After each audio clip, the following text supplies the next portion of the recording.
кажется, что такие встречи, они очень полезные, и они как для артиста, так и для зрителя. Мы пообщались вот насчет нашего творчества, допустим, мы показали наши любимые номера, как наши, так и зрители любимые. Посмотрели, сделали какие-то выводы, что не так, над чем нужно работать более. И зритель нам, в принципе, помог в этом.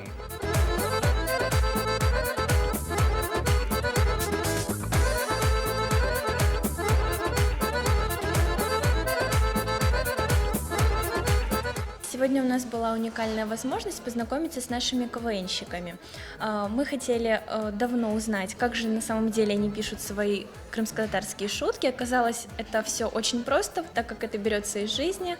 В каждой шутке есть свой крымско-татарский колорит. Хотелось бы, чтобы такие вечера проводились как можно чаще.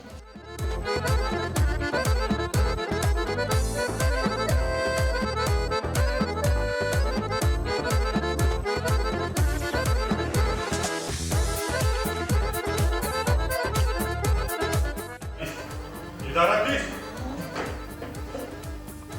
Молодец! Умничка! Хорошо, Димчишкина машина. Мы показываем ту какую-то ситуацию, в которой люди часто бывают именно со стороны, чтобы они посмотрели на нее со стороны и поняли, что ну все-таки вот надо что-то менять, надо быть более собранными, надо быть вот в таких моментах какими-то более культурными, может быть. Поэтому в основном это направлено на воспитание и на то, чтобы увидеть себя со стороны.